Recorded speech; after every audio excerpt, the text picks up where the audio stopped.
Assalomu alaykum hörmətli görürmənlər. Görüyatqanlar Erkin Asiya Radiosu Uyğur bölümünün nəzər proqramısı. Mən Alim. Biz bugünkü proqramımızda Amerika bilan Xitoy arasındagi savdo munosabati to'g'risida suhbat elib boramiz. Biz bu munosabat bilan Amerika Uyğur birlashmasining raisi Elshad Hasan apandi bilan Turkiyadagi Hacettepe Universitetining dotsenti Erkin Akram apandini alohida taklif qildik. Suhbatimizga xush keldinglar. Rahmat. Undaq bo'lsa, biz oldi bilan Amerika bilan Xitoy arasidagi savdo suhbatining jarayonini bir ko'rib chiqaylik. Donald Trump 2016-yili Amerika prezidenti bo'lib saylangandan keyin Amerika hukumatining Xitoy siyosatida, bo'libmi savdo siyosatida ilgari ko'rilib boqmagan zo'r o'zgarishlar bo'ldi. Trump prezident bo'lib uzun o'tmayla Xitoyning yillardan beri Amerikaning aqliy mulklarini o'g'irlaganligi, o'z bozorini Amerika shirkatlariga echib bermaganligi va ikki taraf savdosida necha 100 milliard dollar qimmatidagi tengsizlik keltirib chiqarganligini qattiq aybladi. Buning bilan ixtiloflarni hal qilish uchun Amerika bilan Xitoyning yuqori darajadagi vakillari 1 yildan ortiq vaqt ichida ilgari keyin bo'lib 10 necha qatim suhbat o'tkazdi. Dastlabda Amerika vakili Moliya ministri Steven Mnuchin bilan Xitoy vakili muavin bosh ministr Liu He ko'p jihatlardan putishib, bu yil 10-may kuni kelishimning oxirgi ramkasini puturmoqchi edi. Vaholanki Xitoy taraf kelishimdagi ilgari o'zlari qo'shilgan ma'qulliklardan yenib oldi. Natijada suhbat mag'lub bo'ldi. Bununla g'azablangan Trump 250 milliard dollar qimmatidagi Xitoy mollariga qo'yiladigan tamojna bejini 25% ga o'stirdi. Buningdan o'ch elish maqsadida 2 kundan keyin Xitoy 60 milliard dollar qimmatidagi Amerika mollariga qo'yiladigan tamojna bejini 10% ga o'stirdi. Buning bilan ikki tarafning savdo suhbati rasmiy bir maydon savdo urushiga aylandi. Unda bo'lsa, men oldi bilan savolimni Erkin apandidan boshlay.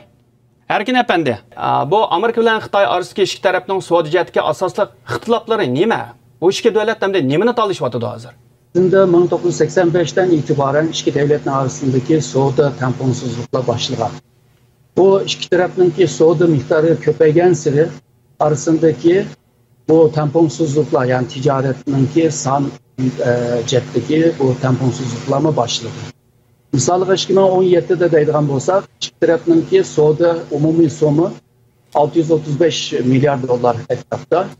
Ama Amerika'nınki ziyiniga 375 milyar dolar. Bununla bu Amerika'nınki düşüncesi, buna hiç olmasa 200 milyarga düşersek buna. Yani bu ziyanı tatil vermeyli de Xitoyga bizim işletken. Fakat bu 2018'de bu bizim işletken takdirde yanıla bu tarafındaki ticari 633 milyar bulup Amerika 3 milyar dolar oldu. Yani Amerika buna tamponsuzluğuna bir tutuşlar. Eğer de Xitoy uymay kalsa hem de Xitoy'nınki Amerika kırdıgan malga vajine bir östürüş diyen bir siyasetine ilip bağlı. Bu sebepten tüpeyli iki taraftan şu can başlayan oldu yani. Prezident Trump chiqqandan keyin hamda 1 yil mobaynida bu ikki taraf 10 qitimdan ortiq savdo yuqori darajalik savdo suhbati elib bordi. Elib borganda bular qaysi jihatlardan kelishaldi? Ko'p jihatdan kelishemedi. Ma bu Amerika'nınki açlık ve poğaçaklarını Xitoyga satılgan jihatda Xitoydan yalnızla söz aldı. Ama konkret bilmelerini demedi. Yani Amerika'da qancha miktarda qancha fon alınadigan hakkında o iniq bir gap söz yok. Ama bu savdo uruşular birlikte başka narsalarni o'ttirib chiqadi. Bo'libmi misolga Amerika'nınki aqli mulkini o'g'irlab ishib deyishgandek. Ondan keyin bu siber o'g'irlikchilik degan mesele var. Ondan keyin bu Amerika'nınki Xitoydagi shirkatlarning mahfiyatini Xitoyga bildirishda zo'rladi buni. Hatta Amerika'nınki Xitoydagi shirkatlarningki faaliyetlerini anca munca çekleydiğen ve Xitoyning Amerika'nınki şirketler Xitoyda bazı imtiyazını tanımaydiğen ajna ahvollarga chiqyapti. To'g'ri. Bunga Amerika tarafı hem de bunu mu düzüş lazım deb bunu mu bizim işi var. Albatta. Ve ötkenlerde bir ibaret bilen münasebetli bir kanun çıkargan. O kanunda chet el teşkilatlar hemisi özününki mahfiyetini tapşırdı ve şundakla tekniklerini, teknolojini tapşırdı diyen bir ibare vardı, bir madde vardı. Aşı cidden biraz yumuşakan oldu ama başka cidden de inik ve bir yumuşakan bir gap yoktu. Elshad apandi bu Xitoy bilan Amerika ikki taraf mana 10 qitimga yaqin ko'rishgandan keyin Masalan, bu Xitoy hukumati eng oxirgi hisobda xiljiq jihatdan kelishdi bo'lmasa, ammo o'z va'dasidan voz kechdi. Sizningcha bu Xitoy hukumatining to'satdan bundan voz kechishining sababi nima? Birisi Xitoyninki boshdan oyoqla hozir pashog'ini bir necha oydan burun suhbat boshlangan vaqtida Xi Jinpingninki siyosiy byurosi yig'ini ichib Xitoylarga bu suhbatni aql so'rash shu orqali Prezident Trump agar saylamda qilib qoldigan ish bo'lsa, buni yana bir hukumat bilan buni suhbatlashish. Mana degan vaqtida Rossiya masalasidan Trumpninki ikkinchi qitim saylanib chiqarmasligini ko'z tutgan. Ikkinchi jihatdan bir 2 haftaning oldida Trump Amerikaninki g'azinasininki o'simni tezdan tuvallatishni talab qilgan, bisim qilgan. Buni Xitoy Amerikaninki savdo jihatdan iqtisodiymi ojizligi bor ekan, shuning uchun buni oldirmay aqig'ini so'rsak bo'ladi ekan degan bu yana bir xato parazdan bo'lgan. Endi buningki 3-chi tarafi nima degan vaqtida Erkin Akram apandimning javobi bilan munosabatlik. Bu yerda Amerikaninki Xitoyga qo'ygan talabi mushu butun savdoda o'xshash raqobatda bo'lish ikki tarafninki Xitoy bozorni butunlay ichish. Bu ichish degani xuddi mush Amerikada har qanday bir shirkat Xitoyning shirkati kelib savdo qilgan vaqtida hech qanday cheklimga uchramagandek shu darajada Xitoyning bozorini ichish va'dasi bo'yicha bu 10 yilning oldidagi WTO ga kirgan vaqtida Xitoy imzo qo'ygan vaqtda berilgan va'da.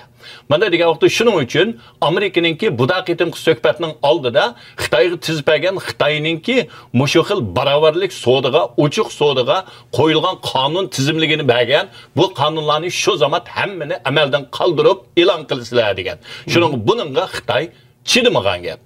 Uningdan keyin Xitoyninki hamda eng oxirgi birisi buningga hamma nimaga ma'qul desak, bo'libmi Liuxi Xitoyninki bosh suhbatchisininki oxirgi bayonotida deyilishicha bu Xitoyning yuzi xalqarada tushib ketadi. Amerikaga hamma talabga ma'qul degan bo'ladi. Buningda Xitoy o'zining biz qudratlik, hammadan bil tan kela olamiz degan obro'yiga ta'sir yetadi degan bir narsa bor. Hozir hamda bunda bir vaziyatda Xitoyning davlat raisi Xi Jinping masalan, o'sha 15-may kuni o'zining tunji nutqida, ya'ni bu Amerika bilan Xitoy orasidagi munosabatni naql keltirib, hamda bu bir ya'ni madaniyat, yana bir madaniyatdan ustun bo'lmaydi deb atadi.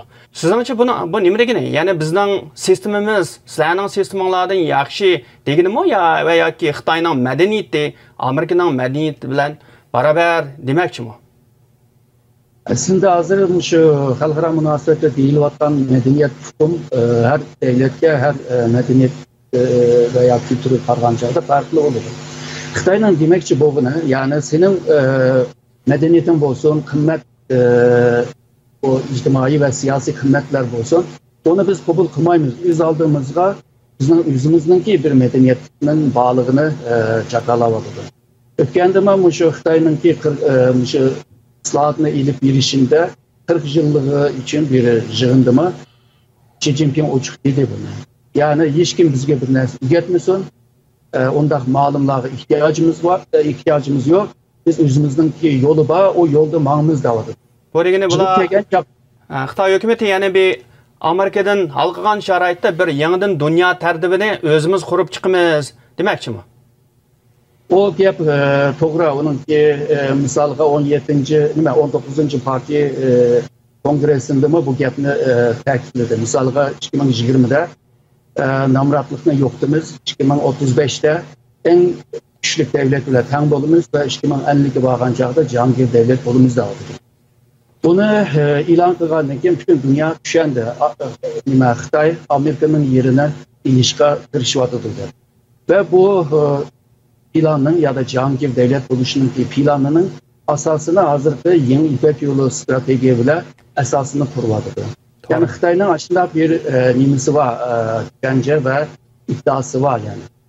Elchat apandi bu Xitoyning matbuotlari masalan bu ikki tarafning savdo jihati kelishmagandan keyin masalan Xitoyning xalq gazeti bo'lsin, Xinhua agentligi bo'lsin, gazet matbuotlaridan hamda keng ko'lamlik Amerika qarshi tashviqotlarni olib beryapti. Masalan bular yaqinda hatta ikki davlatga bu munosabatni hozir haqiqiy bir xalq urushi deb atadi. Bu xalq urushi degan hukm albatta Uyg'urlarga oid tushunishlik bir hukm. Ammo bu Amerika bilan xalq urushi ilib beryapmiz degeni. Buni qanday tushunishga bo'ldi?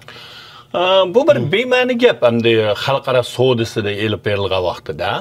Chunki bu ikki davlatningki savdodagi bir dattalash mana degan vaqtda jang degandan dattalash desak, texmi to'g'riroq bo'ladi hamda Uyg'ur tilimizda.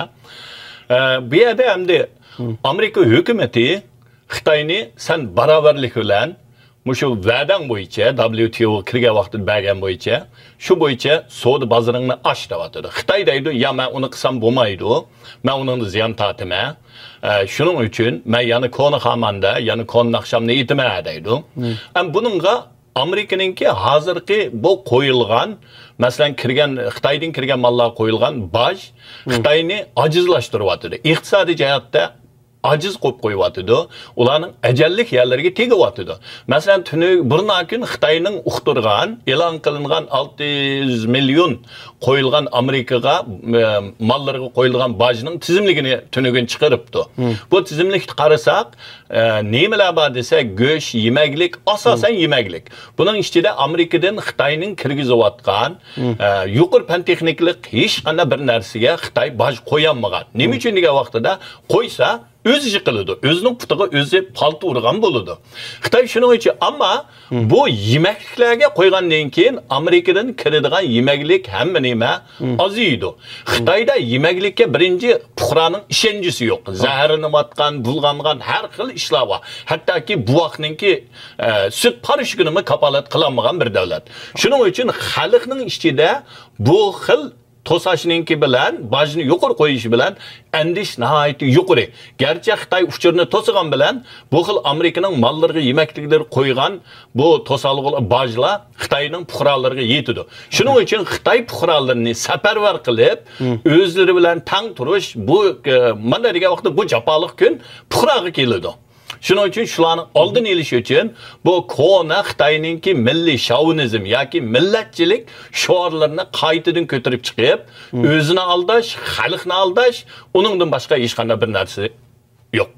Erkin apandi, hozir hamda bu Amerika bilan Xitoy orasida albatta bu savdo ixtiloflari bo'lib, hozir bir savdo urushi davriga qadam qo'ydi. Hamda buning Uyg'urga nima foydasi, nima ziyni bor hozir Uyg'urlarning cho'ng jihatdan o'ylasak masalan? Uyg'urlarga bir foydasi bo'ladi. Qanday bo'lmasa bu Uyg'ur masalasi Xitoyning cho'ng masalasidan biri. Bunda biz hozir Elshad apandidan keldi.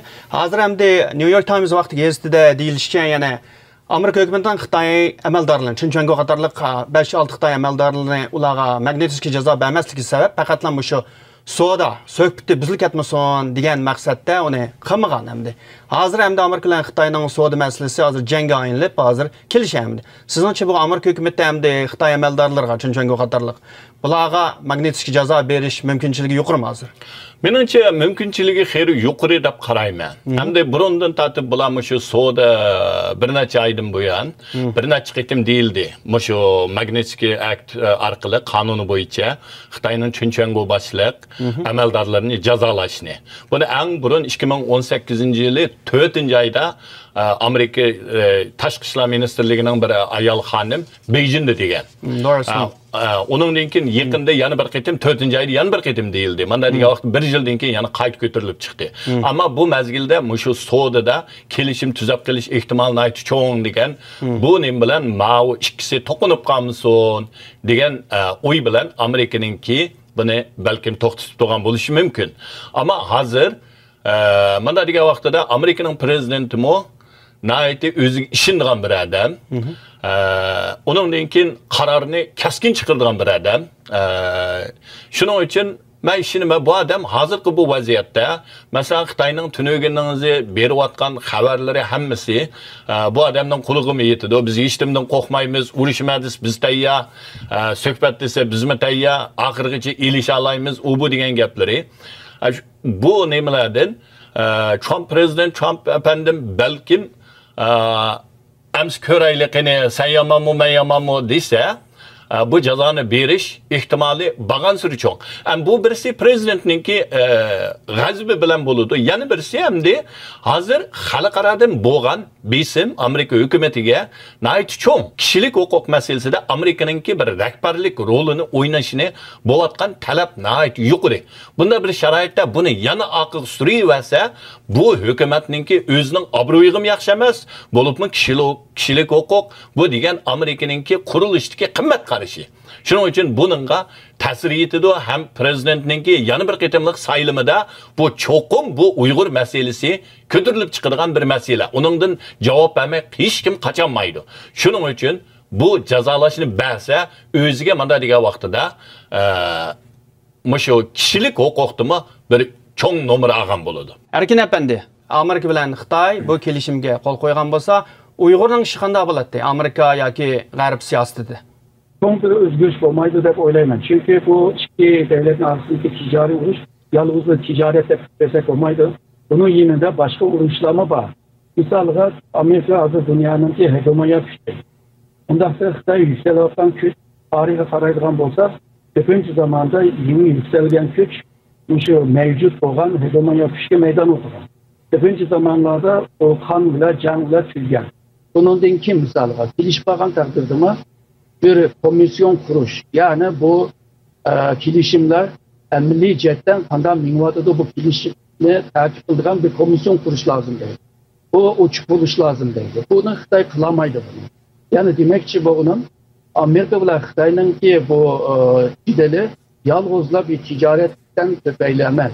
Yani nurgun siyasi, iktisadi ve şundaklı havfsizlik cetten hem rayon karakterlik hem halkara karakterlik bir rekabet meselesi var. Şunun Amerika Xitay'ını bu strateji rakip de bir vardı. Bu 2017'nin ahırlarda Amerika'nın çıkaran milli havfsizlik stratejisinde bunu uç inik dedi. Yani bunun için Amerika'nın ki rakibi Xitay ve Rusya buludu deydi. Bunlar da yani bu taraf çelişken takdirde iki devletin arasındaki jiriklikler yine devam kılıdı ve devam kılınacakta Uygur meselesini bu jiriklikler oturulmuş paralel bir şekilde yine oturup çıkıldı dep oylayman. Elşad efendi, bu hem de özünüz abay degandek hem de Xitay hükümetining ahirgi minutlarda bu vaziyatni yeni bilişi, yani bazı analizchilarning deyishicha hem de Xitay hükümeti Prezident Trumpning birisi bu meselede g'olib chiqishni xohlamadi, ikkinchisi 2020'dagi prezidentlik saylamda yana qayta prezident bo'lib chiqishni xohlamadi. Hamda buning bir zarb berish uchun bu kelishimdan voz kechdi edi. Sizningcha prezident Trumpning hamda 2020'da hamda bu sabablik qayta saylanish fursati yuqori bo'ladimi, tuvan bo'ladimi, qanday o'ylaysiz? Mening hozirgacha ko'zatishimda Trumpninki saylanib chiqish, qayta saylanib chiqish ehtimoli cho'ng. Birinchidan bu adam mayli ba'zi jihatlarda ba'zilarning xo'shal qilamagan bo'lsa-mu, norozi bo'lgan bo'lsa-mu, jiq odamlar, masalan, ko'chman masalasida, musulmonlar masalasida ko'z qarashi degandek hammadan qabul qiladigan ko'z qarash bo'lmagan bo'lsa-mu, lekin Amerikaninki manfaati, masalan, bu chegara masalasida uningdan keyin mush Xitoy bilan bo'lgan hozirgi mush savdoda mayli hamma jihatdan Amerika uchun nihoyatda kuchli ish quvvatidir. Bazı meselelerni mesela hal qildi desak bo'ladi. NATO'ninkiga birondan tatib uzun yil 2% chiqarishni talab qilib kelgan, ammo jiq Yevropa davlatlari unimabdi, shunga yetamabdi. Bu odam chiqqandan keyin NATO'ninki 2% hammasi oshirdi, ham uningdan oshirmoqchi yana 2%dan. Mana degan vaqtida bu adamninki bu jihatlarda xeyli aloyidligi bor. Shuning uchun bu qitim saylamda buningga nihoyatda kuchli qarshi tarafning odami yo'q. Masalan, demokratlarning ichida hozir o'zini ko'rsatganlardan birisi Joe Biden bor. U Amerikaning sobiq muavin prezidenti, yana Obama davriki. Uningdan sirt yana Bernie Sanders. Undan boshqa bir qancha hamda nomi degandek tanilmagan bir kandidatlar bor. Hamda sizningcha bu sobiq muavin prezident Joe Biden yoki azroq sotsializmga qarab mangadigan Bernie Sanderslarning bularning Trump ustidan g'alaba qozonishi mumkinmi? Menimcha mümkünçiligi asosan yo'q deb qarayman. Chunki Bütün Erkin Ekrem efendim degenge o'xshash Xitoy bilan bo'lgan munosabat Amerikaning qaytadan yana bütün dunyoninki eng kuchli zo'r kuch bo'lishi bu bütün Amerikaning emas dunyoning talabi. Mana degan vaqtida hozirgi Xitoyning mush kuchlinishiga qaratib mengilganda tutgan bir pozitsiya. Shuning uchun Amerikaningki kuchlinishiga Trumpninki to'kpisi nayt cho'ng bo'lyapti hozir. Bunun da hem de biz misal alsak 2 günden aldıda New York Times'ın o deyim şu demokratның kandidatları hemmesiga 3-4 sual beripti. Birisi Xitoy bilan bo'lgan munosabatda, kishilik huquq munosabatida, Uyg'ur masalasida siz qanday qaraysizlar deb. Men bularning hammasini birdan ko'rib chiqdim. Uyg'ur masalasini tilga olgan bir necha narsadan boshqa hech kim tilga olmabdi. Qolgan Joe Biden'ninki Xitoyga degini ahmaq olmanglar. Xitoy bizga teng kelanmaydi, kuch bo'lanmaydi. Shuning uchun ular bilan so'qishning hojati yo'q debdi. Bu demak Xitoyni tegi tushunmabdi bu odam. Ammo butun Amerikadagi men hukumatdan, mayli hukumat tarafdan bo'lsin, mayli aqliya think tanklardan bo'lsin, hammasida Xitoyninki kelgusidagi Amerikaga ve dünya demokratiya medeniyetiga bo'lgan tahdidligini tonib yetib bo'ldi. Bunda bir sharoitda demokratlarning bu xil behuda yoki ba'zi vaqtlarda qarang'u bir qarash, ahmoqona qarashlari Xitoyga bo'lgan, bular o'zininki saylanib chiqishiga bir putli qasham bo'lishi tabiiy. Bo'libmi Uyg'ur masalasi hamda Amerikaning hozirgi siyosiy vaziyatidagi asos kishilik huquqning temisiningki boshdan bo'lgan bu sharoitda bir necha narsadan boshqa hech kimningki bu Uyg'urning masalasini tilga olmaganligi mana degan vaqtida saylanga tushgan vaqtida buning yana qayta ularga chiqadiganligi, ularning javob berishini majburlaydiganligi bu jihatda meningcha Trump hukumati ustunlikda. Nima uchun degan vaqtida hozirgacha muavin bosh prezidenti bo'lgan Mike Pence, bosh sekretar bo'lgan Mike Pompeo bular hammasi Uyg'ur masalasini bir bayroq qilib kishilik huquqninki ko'tarib davomlashtirib kelyapti. Amerikaning tarixida bunda yuqori darajada ko'tarib boqmagan. Ba'zi analizchilarning deyishicha hamda bu savdo urush oxiri hamda ishki davlat orasidagi munosabatni buzib, hatto so'g'oq urush qadam qo'ymoqda deb deyotdi. Siz buni qanday qaraysiz? Agarda yangi bir tipdagi so'g'oq urush bo'lgan bo'lsa, aslida boshlab bo'ldi hozir. Agarda shu bilgan Sovet ittifoqi va Amerika orasidagi o so'g'oq jang bo'lsa, o darajada o seviye kelmadi. Fakat ikki davlatning orasida shu savdodan boshqa nurg'un sohalarda bazı uçmazlık, bazı düşenmezlik ve bazı menfaat ziddiyetlikler var. Bunlarını hal kılış için bir kıtımda hal kılınıp olmaydı. Şununla nurgun müzakereler kılındı. Nurgun kilişimler kılındı. Erkin efendi gepinizi bölüp ettim. Bu Amerika mesela Amerika'nın Tashqi ishlar ministri mesela Mike Pompeo Prezident Trump hazır Rusya'ya evetip hazır Rusya'nın Tashqi ishlar ministri Lavrov bilan ko'rishdi. Hazır mush ikki tarafning savdo urushi boshlangan hamon. Sizningcha bu nimadan derak berdi? O O'rus bilan birlashib Xitoyni joylashmi yoki faqatlam diplomatiyami? Diplomatiya bo'lsa, ya'ni shu Xitoyga qarshi qildiganligi bir qildiganligi ma'lum. Buni Prezident Trump'ni o'z vaqtida, ya'ni prezident bo'lmasdan avvalmi shu yo'lga kirgan, ya'ni Rossiya bilan hamkorlik qilib Xitoyni tizginlashtirdi. Ammo Amerika bilan Rossiyaning orasidagi bu ziddiyatlar bir kun 2 kunda hal bo'lmaydi deb o'ylayman. Bu orasidagi ba'zi ziddiyatlarni necha muzokaradan keyin balki hal bo'ladi, ammo Xitoy bu yerda jim turmaydi. Shuningga Rossiyani yeniga tortib turib Amerika'nı yalnızlaştırıştı, kırıştı deb o'ylayman. Ve şundaqla bu iş uzayıp mangdır. Ama Amerika ile Xitoyning arasındaki bu yeni tipdeki soğuk jang başlandı ve devam kıldı deb o'ylayman. İki haftanın aldıda Amerika Tashqi ishlar ministerligida bir ayol so'zida bu Xitoy bilan bo'lgan budaq to'qinish Hristiyan g'arb madaniyatidan sirt bo'lgan bir davlat bilan bo'lgan to'qinish dedi. Buni bunday qilib tarjim qilsak, naq Samuel Huntington apandimninki degan madaniyat orasidagi bir urush. Mana deganda Erkin Akram apandimning deganidek bu bir yana bir xil madaniyat orasidagi to'qinish boshlandi desak bo'ladi. Buni Amerika mı e'tirof qilyapti, G'arb dunyosi mi e'tirof qilyapti.